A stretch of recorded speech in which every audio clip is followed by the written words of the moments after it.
다윗 교회의 한 청지기, 다윗 교회의 한 청지기라고 하는 제목으로 같이 말씀을 내려받고자 합니다. 다윗 교회의 한 청지기입니다. 정말 여기 오늘 본 말씀 보시면요, 너무나 놀라운 청지기 한 명이 등장합니다. 이렇게 충성된 사람이 또 어디 있을까 할 정도의 그런 사람이에요. 그런 사람이 15장에 가드 사람 이때라는 사람이 나왔고요. 16장에는 또 아렉 사람 후세가 바로 그런 종류의 청지기입니다. 이들은 유대인이 아니에요. 이방인이에요.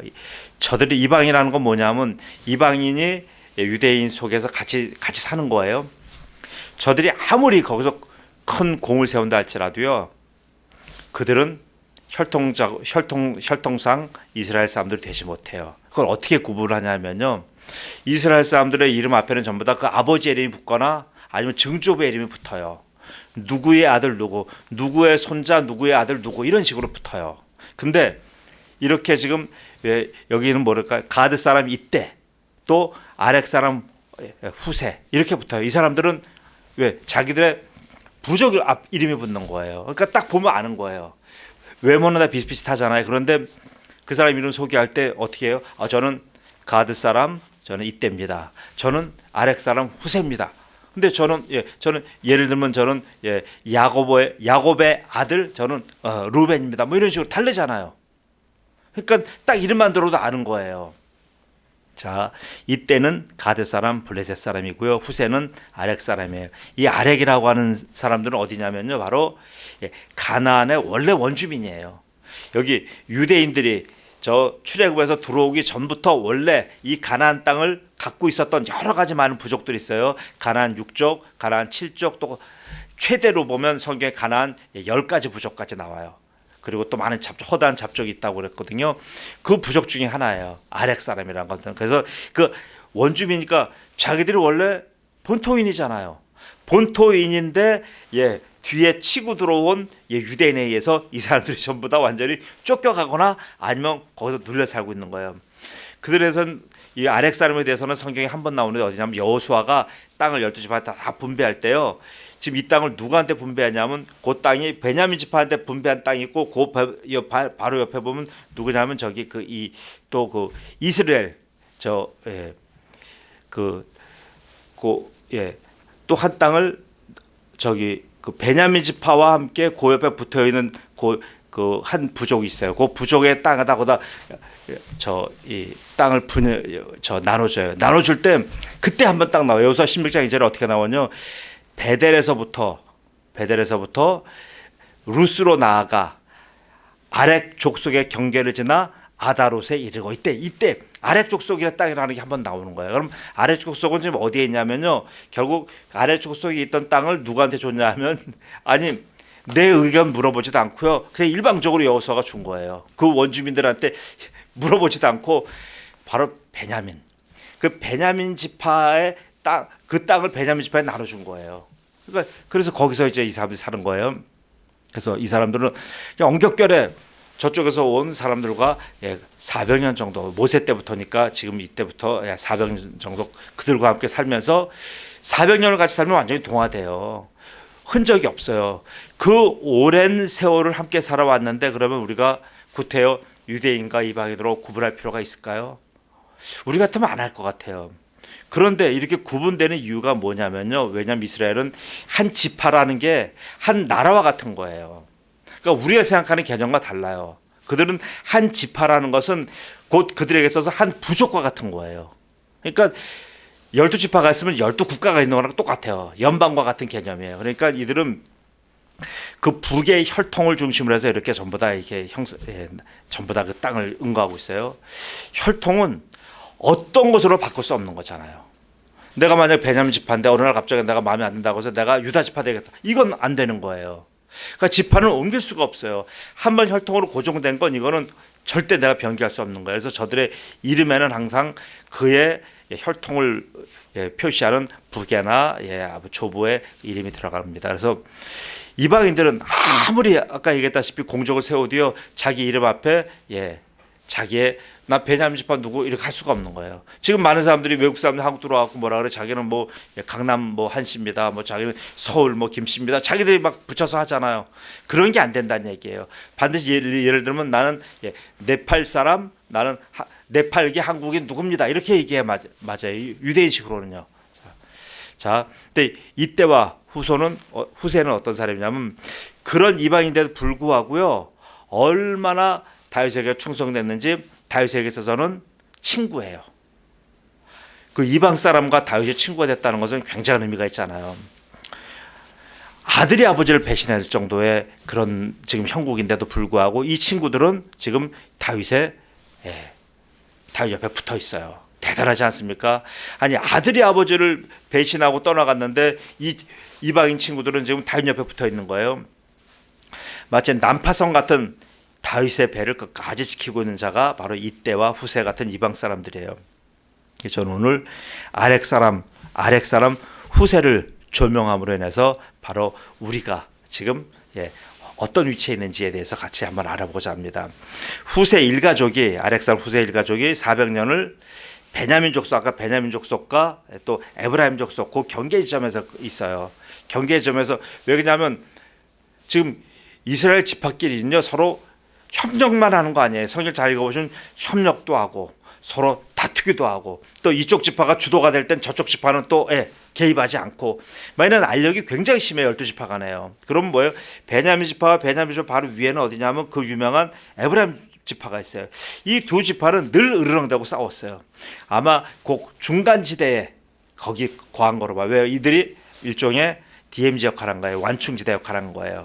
그래서 이 강력한 두 부족의 완충 역할하는 사람들이 어디예요? 아렉 사람이에요. 이들은 아렉 사람들은 이렇게 그러면서 베냐민 지파하고도 사이좋게 지내고 또 여기 에브라임 족속하고도 사이좋게 지낸 거예요. 자, 그러면 이스라엘 백성 안에 이런 이방인 계보가 얼마나 있나? 많아요. 생각보다 굉장히 많아요. 이게 우리는 전부 다 유대인이라고 전부 다 12지파만 있는 줄 알았는데 아니에요. 그 안에 보세요. 기브온 사람들은 이 사람들은 그쪽 원주민이에요. 또 레갑 사람 원주민이에요. 그다음에 여기만 있나요? 모세의 장인 이드로 그 계열 사람들도 전부 다 또 이방인이고 미디안 족속이고 전부 다 이런 이방인 족속들이 굉장히 많이 들어 살아요. 근데 이방인 출신들이 이스라엘 12지파에는 소속되지 못하나 이스라엘 지파에는 소속되지 못하나 이스라엘 전체 왕국에는 신민이 되는 거예요. 이해가시죠? 혈통상으로 12지파는 들어오지 못하나 이스라엘 나라의 백성으로 들어와서 백성으로 살고 신하로는 다 살아가요. 그러니까 이 개념을 잘 이해하셔야 돼요. 이런 전통이 왜 이렇게 됐냐면요. 이게 모세가 출애굽할 때부터 이런 전통이 형성된 거예요. 출애굽할 때 12지파만 나온 게 아니에요. 12지파와 함께 뭐라 그래요? 출애굽기 12장 38절 보면요. 수많은 잡족과 양과 소와 심이 많은 가축이 보세요. 이 유대인들이 이렇게 못됐어요. 보세요. 이 잡족, 허다한 잡족이라 그랬어요. 다른 부족들을 누구랑 같이 비교했어요? 유대인과 같은 선상에 놓고 얘기한 것이 아니라 뭐예요? 양과 소와 가축과 함께 같은 반열에 올려놓은 거예요. 자기들과 함께 같이 사는 이방인들을 이렇게 가축 정도로 보는 거예요. 얼마나 이 사람들이 자부심이 강하고 얼마나 못됐습니까? 인간적으로 보면. 자, 곧 이스라엘은 이렇게 출발부터가 유대인과 이방인의 연합 왕국이었던 거예요. 자, 모세는 자신의 용사, 거기 보면 성경에 60만이나 나와요. 60만과 그리고 60만은 전쟁에 나설 수 있는 병력이에요. 그다음에 그 가족 그리고 이방인들까지 포함해서 우리가 이제 역사학자들이 얘기합니다. 최하 200만에서 최대 400만까지로 보는 학자도 있어요. 이렇게 많은 인구예요. 그럼 그 많은 인구가 뭐예요? 이방인이 이렇게 많았다는 얘기예요. 그런 많은 대량의 인원을 데리고 400년간을 광야를 이제 여행했잖아요. 그 출애굽기 12장 48절 말씀이에요. 보세요. 어떻게 말하냐면 너희와 함께 거류하는 타국인이 얼마나 타국인이 많은지 여호와의 유월절을 지키고자 하거든 그 모든 남자는 할례를 받은 후에야 가까이 하여 지킬지니 곧 그는 본토인과 같이 될 것이나 할례 받지 못한 자는 먹지 못할 것이니라 본토인에게나 너희 중에 거류하는 이방인에게 이 법이 동일하니라 하셨느냐. 보세요. 그 안에 이방인이 많은데 그 이방인 중에서도요 할례 받은 이방인이 있고 할례 받지 않은 이방인이 있다는 얘기예요. 그러니까 유대인이 지키는 유월절 절기를 지키는 사람들은 전부 다 할례를 받아야 되고, 나는 그 절기 안 받겠다고 하는 사람들은 그 절기 안 지키겠다는 할례 받지 말라 이거예요. 그러면 얼마나 등의 사람들이 많다는 얘기예요. 자, 모세가 세운 저런 찬란한 전통이 있기에 유대인들은 자신들에게 항복하거나 협조한 이방인들에게는 최대한 후대했어요. 곧 자신들의 혈통의 계보에는 잡아넣지 않았으나 자신들 왕국의 백성으로는 이들을 자기들과 거의 뭐 동일하게는 아니라도 그래도 비슷하게 대우한 겁니다. 곧 혈통을 넘어선 신앙 가족이 형성된 거예요. 그 기준이 바로 뭡니까? 할례예요. 할례로 이들은 이스라엘의 성골, 진골 뭐 이런 식으로요. 육두품, 오두품 이런 식으로 이렇게 되는 거예요. 그 할례의 개념이 오늘 다윗의 망하는 나라에서 선명하게 드러나요. 곧 모두 망해서 다 떠나간 다윗의 교회에 이방인 출신의 한 성도가 오늘 분연이 일어나는 거예요. 그는 400년을 유대인과 함께 살아왔어도 여전히 이방인 취급받고 있는 바로 그는 아렉 사람 후세예요. 그러나 그 아렉 사람 후세는 어때요? 다윗의 교회가 위기에 처하자 여태까지 존재감 없던 그런 이방 사람 하나가 벌떡 일어나는 거예요. 오늘 그 말씀이, 오늘 우리가 16장 읽었지만 그 말씀이 15장에 나와요. 15장 32절 한번 읽어드릴게요. 다윗이 하나님을 경배하는 마르토게를 때, 이때는 어떠냐면 다윗이 도망가는 거예요. 다윗이 예루살렘 성을 다 비워두고 지금 아들 압살롬이 반란을 일으켜서 쳐들어온다고 하니까 도망가는 거예요. 다윗이 하나님을 경배하는 마르톡이란 뭡니까? 바로 감람산 정도 될 거예요. 예루살렘, 그것 넘어가면 이제 예루살렘하고 멀어지는 거죠. 마르톡에 이를 때에 아렉 사람 후세가 옷을 찢고 흙을 머리에 뒤집어 쓰고 다윗을 맞으러 온지라. 다윗이 그에게 이르되 내가 만일 나와 함께 나아가면 내게 누를 끼치리라. 그러나 내가 만일 성읍으로 돌아가서 압살롬에게 말하기를 왕이여 내가 왕의 종이니이다. 전에는 내가 왕의 아버지의 종이었더니 이제는 내가 왕의 종이니이다 하면 내가 나를 위하여 아히도벨의 모략을 패하게 하리라. 그러면서 이렇게 지금 다윗의 친구 아렉 사람 후세가 달려오니까 다윗이 감격한 거예요. 감격해서 보세요. 모두가 다 떠난 거예요. 브루투스 너마저도 이런 말 되잖아요. 압살롬 너마저도 다 떠나간 그런 마당에 지금 뭐예요?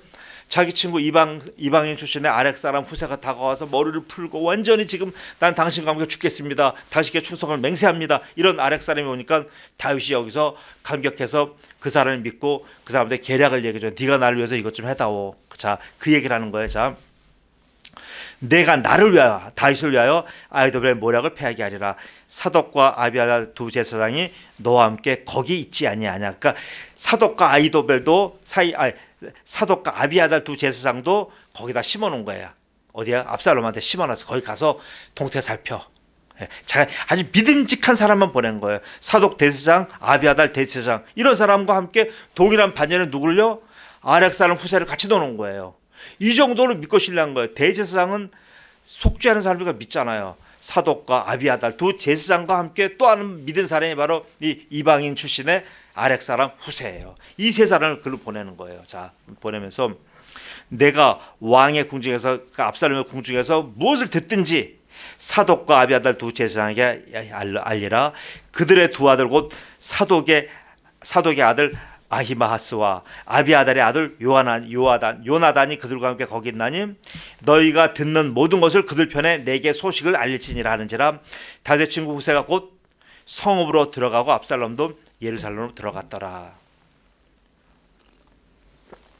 이 배경이 뭐냐면요, 지금 아렉 사람 후세가 친구 다윗이 이렇게 지금 극한 상황에 처하니까 나와서 다윗한테 다윗이요 내가 당신 돕겠습니다. 그러니까 다윗이 얘기한 거예요. 자, 그러면 또 압살롬 진영에 들어가서 저놈들이 어떤 계략을 세우는지 네가 보고 듣고 하는 대로 전부 다 그 사독과 아비아달 대제사장한테 알려라. 그러면 걔네 두 아들이 그 젊은 애들이 나한테 전령으로 올 거다. 지금 이 얘기한 거예요. 자, 목숨 걸고 도와달라는 얘기예요. 그의 이름이 아렉 사람 후세입니다.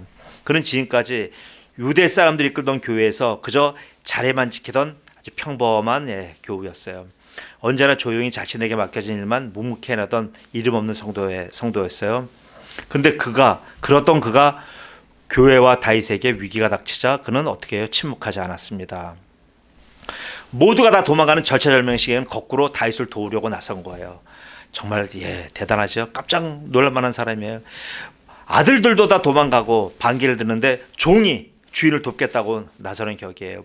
대체 후세에게 어떤 일이 일어났기에 그가 이런 사람이 된 겁니까? 이런 사실은 단지 그가 오랜 세월 함께 살았다고 하는 이유만으로는 설명이 안 돼요. 아렉 사람들은 자신들이 가나안 땅의 원주민이며 본토인이잖아요. 이스라엘이 오히려 아까 말한 대로 이주민이에요. 자신들과 함께 살던 친구들이 이스라엘과 다툼에서 밀려나는, 동족이 밀려나는 것을 똑똑히 봤어요. 근데도 그러면 이스라엘 사람들한테 감정이 안 좋을 거 아니에요. 그런데도 자신들의 땅을 다 빼앗기고 자기 친구들이 전부 다 쫓겨난데도 불구하고 어떻게 돼요?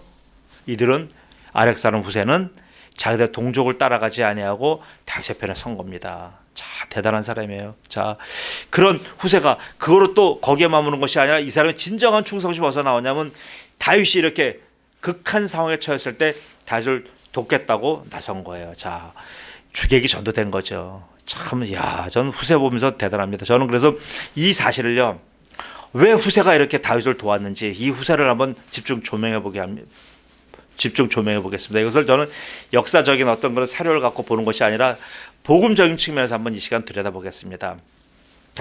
이 사실을, 후세가 이렇게 다윗을 도운 이 사실을 제가 복음적으로 해석하면 세 가지를 제가 말씀드리고 싶습니다. 첫째는 이런 행위가 뭐냐면요, 바로 후세가 이런 행위를 했다는 것 자체가 바로 영적인 의미가 바로 뭐냐면요, 돌 감람나무가 있어요. 돌 감람나무가 참 감람나무에 접붙임된 것을 의미해요. 첫 번째는요, 돌 감람나무가 참 감람나무에 접붙임된 걸 의미합니다. 로마서 11장 11절에요.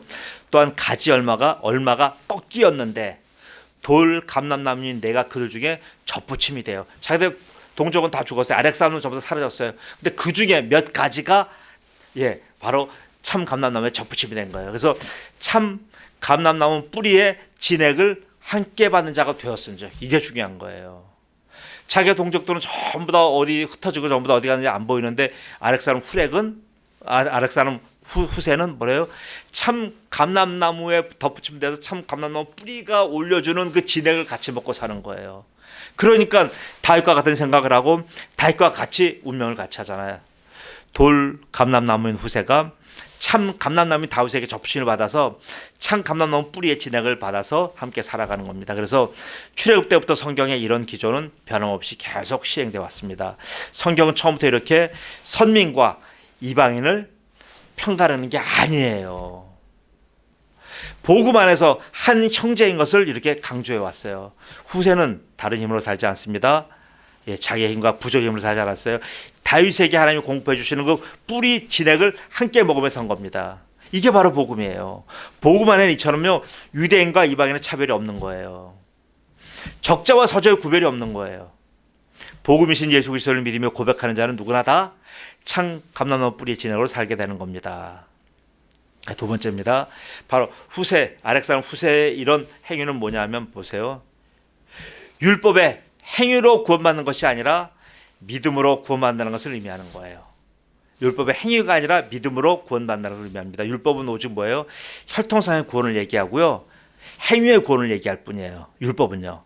근데 복음은 아니에요. 복음은 누구나가 전부 다 혈통이 달라도 상관없고요, 행위가 율법을 다 못 지켜도 상관없어요. 누구나가 다 믿음을 받아들이고 믿고 살면 바로 구원을 받는 거예요. 다르지 않아요. 완전히 다른 거예요. 로마서 3장 28절 29절에 이렇게 말씀합니다. 그러므로 사람이 의롭다 하심을 얻는 것은 율법의 행위에 있지 않고 믿음으로 되는 줄 우리가 인정하노라.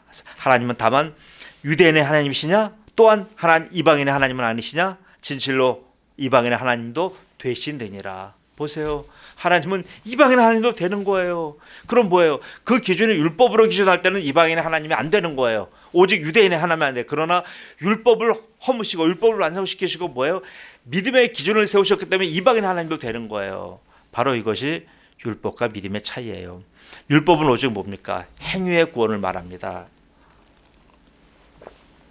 그러나 성경은 처음부터 행위의 구원을 말하지 않아요. 유대인의 구원받으면요, 저들의 유대인들조차도 저들의 의로운 행위가 아닌 오직 믿음으로 구원받는 거예요. 구원의 기준은 뭐예요? 행위도 아니고 율법도 아니고 오직 믿음이에요. 자신들의 의로운 행위로 구원받는 거 아니잖아요. 그래서 로마서 3장 30절에 이렇게 말씀해요. 할례자도 믿음으로 말미암아 또한 무할례자도 믿음으로 말미암아 의롭다 하심을 하실 하나님은 한 분이시라. 보세요. 할례자, 유대인도 믿음으로 구원받은 것이고요. 이방인도 믿음으로 구원받은 거예요. 우리가 자꾸만 유대인은 율법을 지켜서 구원받았다. 아니에요. 그게 아니에요. 그러니까 우리가 성경을 너무나 일부만 아는 거예요. 유대인도 믿음으로 구원받은 것이고요. 이방인도 믿음으로 구원받은 거예요. 갈라디아 3장 26절에 이렇게 말씀합니다.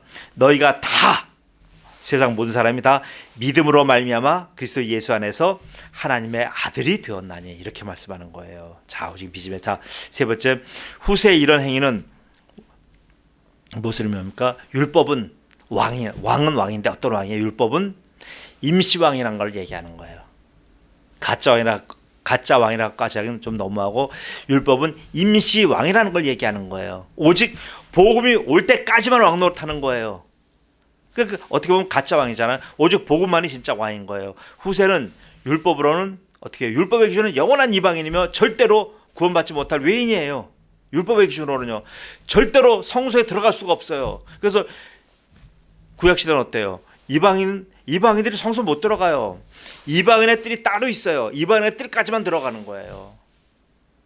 거기 이방인의 뜰, 여인의 뜰 다 따라요. 유대인 남자의 뜰 다 따로 있어요. 못 들어가는 거예요. 이게 구약시대의 성전 예법이에요. 자, 그런 자를 차별 없이 지성소까지 인도하시는 분이 누구예요? 예수님이에요. 자, 그래서 예수님이 저들에게 복음이 되는 겁니다. 그래서 로마서 1장 16절에 이렇게 말씀합니다. 내가 복음을 부끄러워하지 않으니 이 복음은 모든 믿는 자에게 구원을 주시는 하나님의 능력이 됩니다. 먼저는 유대인에게요. 그리고 헬라인에게로다. 이것이 복음의 위력입니다. 복음이 아니고서는 아까 이때와 후세 이런 사람 절대로 구원받을 수 없어요. 율법 갖고 있는 사람들 그렇게 충성했는데도 구원을 못 받아요. 그러니까 복음이니까 구원받은 거예요. 복음이 무엇입니까? 복음은 오직 예수 그리스도입니다. 율법은 복음으로 안내하는 이정표일 뿐이에요. 근데 이정표인 율법이요, 가짜 왕노릇에 취해서 복음으로 가는 길을 자기가 막았어요. 율법이 막은 거예요. 그러니까 율법이 많은 사람들이 율법으로 내가 주님을 만나고 구원받는다라고 해서 쫓아갔더니 다 막아버리는 거예요. 자기들만, 결론 그래, 우리들만 구원받는다 이거예요. 선택받은 유대인만 구원받는다는 얘기예요. 지금도 저 사람들 얘기해요. 그 자신이 가짜 왕노릇을 하면서 진짜 왕인 예수님을 감추었던 겁니다. 그래서 사사기 여러분 잘 아는 9장에 보면 재미난 얘기 있어요. 그 나무에 이제 비유가 있잖아요. 거기 보면 이에 모든 나무가 가시나무에게 이르되 너는 와서 우리 위에 왕이 되라 하매, 가시나무가 나무들에게 이르되 만일 너희가 참으로 내게 기름을 부어 너희 위에 왕으로 삼겠거든 와서 내 그늘에 피하라. 가시나무가 얘기하는 거예요. 그리하지 아니하면 불이 가시나무에서 나와서 레바논에 백향목을 사를 것이니라. 가시나무가 이런 거예요. 율법이 가시나무 같은 거예요. 율법은요, 가짜 왕인 가시나무와 같아요. 사람이 어떤 도움을 줄 수 없는 가짜 왕이에요. 진짜 왕은 뭐예요? 바로 복음이잖아요. 진짜 왕은 인간에게 구원을 가져다 주시는 유일한 왕이에요. 그래서 후세는 가짜 왕인 압살롬을 따르지 않고 진짜 왕인 다윗을 따른 거예요. 저 가짜 왕 따라가봐야 자기가 목숨 조금 더 연명할 수 있고 조금 더 잘 살 수 있고 조금 더 누릴 수 있지만 가짜 왕이라는 걸 알기 때문에 지금 고생되고 혹시라도 목숨을 잃을지 몰라도 자기는 진짜 왕인 다윗을 따른 거예요. 진짜 왕인 다윗이 고난당할 때 후세가 나선 이유가 바로 여기에 있어요. 자, 여러분은 어떻습니까? 진짜 왕인 예수님이 고난받으실 때 여러분은 어떠실 것 같아요? 움직이는 것, 진짜 왕인 예수님이 고난받을 때 같이 함께 나가는 것, 그런 사람을 뭐라고 얘기합니까? 이런 사람을 청지기라고 얘기합니다. 청지기는요, 구원받은 많은 무리 중에서 특별히 구원받은 사람들이 많잖아요. 그 중에서 특별히 왕과 행동을 함께하는 사람들이에요. 모든 믿는 사람이 다 청지기가 아니에요. 모든 믿는 사람들 중에서 왕과 함께 목숨을 함께하는 사람, 그 사람이 청지기예요. 그래서 청지기의 제일 덕목은 뭡니까? 바로 충성이에요. 충성. 후세의 그 충성을 다윗 왕이 알기에 후세를 다른 모든 유대인 신하를 다 제쳐두고 적진에 그를 파송한 거예요. 다윗의 신하들 중에서 적진에 파송된 사람은 후세밖에 없어요. 그 지금 아까 말한 사독과 아이도벨은 그분은 뭐예요? 제사장이니까 거기 가 있는 거고요. 그리고 지금 오히려 신하 중에서는 이스라엘만 간 거예요. 보세요. 청직으로 인정받았기 때문에 그래요. 자, 거기서 압살롬의 1급 책사인, 압살롬을 돕고 있는 아주 제갈구명 같은 사람이죠. 그 사람이 누구냐면 바로 아히도벨의 괴계를 무너뜨리라고 하는 바로 밀명을 받은 겁니다. 자, 사랑하는 우리 성도 여러분, 구원받은 자들은요 다 이런 청지기예요. 예, 청지기가 돼야 돼요. 사실은요, 청지기는 오직 충성으로 승부하는 자입니다. 그럼 충성이 뭘까요? 충성을 원어적으로 보면요, 충성이나 믿음이나 똑같은 말이에요. 피스토스예요. 믿음이에요. 믿음. 충성은 원어적으로 믿음이라는 의미예요. 그럼 충성은 뭐 사람들 줄 서고 사람한테 가서 뭐 굿시금 이게 아니고요. 믿음이에요. 믿음. 그 청지기는 진짜 왕에게만 자기의 믿음을 바치는 사람들이에요. 곧 후세는 믿음과 충성에서 다 왕의 신을 받은 겁니다. 그렇게 그에게 다윗 왕이 이런 너무너무 중요한 일을 맡긴 거예요. 왜요? 후세가 실수해버리면 잘못된 정보를 보내버리면 자기 다윗은 망하게 돼 있어요. 그 자기의 목숨을 후세한테 걸어버린 거예요. 그 정도로 신뢰한 거예요. 하나님은 아무한테나 일 맡기지 않으셔요. 구원은 하나님 많은 사람 선택하면 다 시키지만 일은요, 구원받은 사람은 일 다 맡기셔요? 아니요. 청지기, 그 많은 사람 중에 청지기는 적잖아요. 아무한테나 하나님 일을 안 맡기셔요. 그러니까 우리가요 어떤 일을 이렇게 맡기실 때 이게 우리가 자꾸 사람의 판단해서 목사 A가 성도 B에 나한테 맡겼구나 이렇게 보니까 안 하는 거예요. 하나님이 나를 충성되게 여기 내 직분을 맡겼다고 생각한다면 이건 달라지는 거예요. 하나님은 아무한테나 일 맡기지 않으셔요. 오직 믿음과 충성에 합격한 자에게만 일과 직분을 맡기시는 거예요. 마치 누구처럼요? 후세처럼. 그래서 디모데전서 1장 12절 이렇게 말씀합니다. 나를 능하게 하신 그리스도 예수 우리 주께 내가 감사함은 나를 충성되이 여겨 내게 직분을 맡기심이라고 말씀하시는 거예요. 직분 맡기는 게 여러분 너무 사람들이 이게 쉽게 생각합니다. 이제 여러분 한 해가 저물어 가고 있고요. 다시 이 저문 밤 끝에는 다시 희망찬 새해가 여러분을 기다리고 있습니다. 금년에 여러분 한번 결산해 보세요. 우리 공동회에 결산해 보세요. 하나님 앞에서 여러분의 믿음과 충성을 여러분 얼마나 드렸는지 한번 여러분 살펴보셔요. 혹시 만족할 만한 데이터가 나왔나요?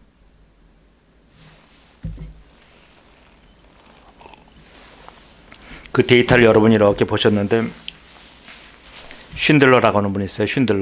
쉰들러가 고백한 것처럼 내가 이 손목시계만 팔았어도 내가 한 명을 유대인을 더 구할 수 있었을 텐데, 중국에서 있었던 얘기예요. 내가 자기가 타고 다니는 이 차만 내가 팔았어도 내가 10명은 더 구원할 수 있었을 텐데 라고 혹시 후회하지는 않으시는지 모르겠습니다.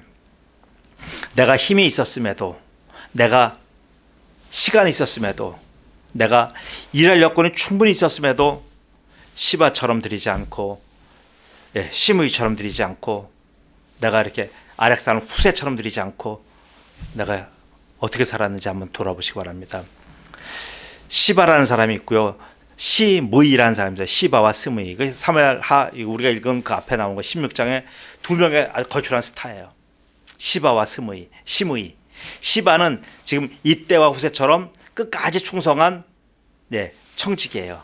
그러나 시므이는 어떤 사람이냐면요, 다윗 왕의 추락을 너무나 기뻐해서 왕을 힐난하며 저주한 자예요. 똑같은 스타이지만 달라요. 시므이는 세상이 좋아하는 스타고요. 바로 여기 시바와 이때 후세는 하나님이 기뻐하시는 스타입니다. 여러분은 전부 다 이때요, 후세요, 시바입니다. 여기 단 한 명도 시므이는 없어요. 그러나 혹시라도 여러분의 마음 한켠에 시므이처럼 혹시 주님 앞에서 내가 건들건들 되지 않았는지 한번 살펴보시기 바랍니다. 제가 이거를 준비하면서 영어 단어를 어떤 거 썼냐면 로이터링이라는 단어를 써요. 로이터링이라는 단어는 뭐냐면요, 할 일 없이 건들대는 걸 얘기한 로이터링이라는 영어 단어를 쓰는 거예요. 이렇지 않은지 한번 돌아보시기 바랍니다.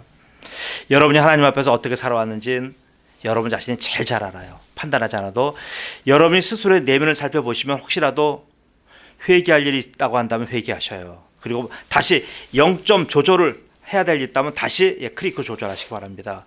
금년처럼 내년도 그렇게 대강 살지 말라는 말입니다. 저 이방인도 저렇게 충성했는데 과연 나는 어떤지 여러분 다시 여러분 내면을 살펴보시기 바랍니다. 그래서 영원한 하나님의 심판대 앞에 가서 심판받을 거 생각하지 마시고요. 내 삶의 일상에서 매년 아니 매달 아니면 매일매일 내가 착하고 충성된 종인지를 스스로 하나님께서 점검하며 하나님의 칭찬과 축복을 받는 그런 충성된 종이 되시길 저는 우리 구주 예수 그리스도의 이름으로 여러분 모두를 축복하기를 원합니다. 아멘. 기도합니다. 아버지 하나님 은혜 감사합니다. 아버지 하나님 우리가 이방인이었는데 우리가 구원받을 존재가 못됐는데 아버지 하나님 하나님의 은혜로 구원을 받았습니다. 그러나 구원받은 사람이 다 똑같이 충성되게 일하지 않았습니다. 시므이는 그렇게 하나님의 구원에 대해서 저주하고 미워하고 힐난하고 다윗 왕을 쫓아다니면서 그렇게 욕을 했습니다. 그러나 아렉 사람 후세는 이때 가드 사람 이때는 아버지 하나님 그들은 바로 자기들의 구원을 너무나 감격하여 자기들은 도저히 혈통사로 구원받을 수 없는 존재인데 자기들은 율법으로 와서 도저히 구원받을 수 없는 존재들인데 바로 하나님께서 부어주신 그 믿음으로 말미암아 이들이 구원받게 된 것을 감격하여 바로 죽기까지 다윗 왕에게 충성한 것을 보았습니다. 아버지 하나님 우리가 어떤 자인지 돌아보기를 원합니다. 과연 우리가 이렇게 구원받을 수 없는 존재였는데 하나님께서 그의 아들 예수 그리스도를 통하여 이방인인 우리 외인인 우리를 이렇게 값지게 구원해 주셨는데 아버지 하나님 과연 우리가 구원에 맞는 그런 성도의 삶을 살고 있는지 우리 자신을 돌아보기 원합니다. 금년 한 해 동안 우리를 하나님 앞에서 살펴보아 과연 우리가 이 하나님이 원하시는 충성과 믿음을 드렸는지 다시 한번 살펴보기를 원합니다. 아버지 하나님 그래서 금년 한 해가 하나님의 기준에 만족하지 않는 점수가 나왔다고 한다면 아버지 우리가 처절하게 회개하게 하시고 처절하게 0점 조절하여서 아버지 하나님 2020년 하나님 다시 허락해 주신 그 한 해는 아버지 하나님 우리가 참으로 착하고 충성된 종의 사명 다하도록 여기 계신 성도 한 분 한 분을 축복하여 주옵소서. 아버지 하나님 이 밤에 간구하기를 원합니다. 이 밤에 나오신 사랑하는 주님의 귀한 딸 박지윤 집사님을 하나님 복되게 축복하여 주옵소서. 저 딸이 아버지 하나님 이제 이 생명 사역을 눈앞에 두고 있습니다. 이제 하나님께서 부어주신 그 귀한 생명을 지금 아버지 하나님 이 땅에 내놓는 생명의 출산을 앞에 두고 있사오니 전능하신 아버지 하나님 함께하여 주옵소서. 도와주시옵소서. 세심하게 하나하나 전부 다 하나님 지켜주셔서 아버지 하나님 이것이 고통의 현장이 아니라 두려움의 현장이 아니라 기대와 흥분과 기쁨과 감격의 현장이 되도록 하는 축복하여 주옵소서. 그래서 아버지 하나님 모든 과정 하나하나가 하나님이 섬세하게 함께 하시는 하나님의 임마누엘의 축복을 전부 다 경험할 수 있도록 지은 집사님을 하나님 꼭 붙들어 주시옵소서. 그리고 아버지 하나님 우리 주원이 하나님 태어나서 하나님 땅에 나올 때 하나님의 그리스도의 빛이 비춰져서 아이가 건강하게 하시고 누구보다도 튼튼하게 하시고 그에게 아버지 하나님 세상이 부러워할 만한 지혜와 지식 IQ를 부어주옵소서. 그래서 그 아이로 말미암아 하나님의 나라가 편만하게 하시며 하나님이 그 아이를 통하여 일하시고자 하시는 모든 일을 하나님 행하여 주옵소서. 이 일을 묵묵히 뒤에서 외조하는 우리 김영광 목사님을 붙들어 주셔서 김영광 목사님의 저 든든한 외조와 저 기도와 저 아버지 하나님 땀을 하나님 기억하여 주셔서 저 가정이 그리스도의 모본이 되는 가정으로 축복하여 주옵소서. 그리고 하면 또 하나 간구합니다. 조지로 성도님 아버지 하나님 수술 받고 나서 1년 되었습니다. 1년 되었는데 지금 많이 지치고 힘듭니다. 아버지 하나님 약을 이겨내지 못합니다. 그리고 식사가 많이 줄었고 아버지 하나님 지금 한쪽 마비가 풀리지 않고 있사오니 아버지 하나님 우리 힘으로 어떻게 도와줄 방법이 없습니다. 전능하신 하나님 앞에 간구합니다.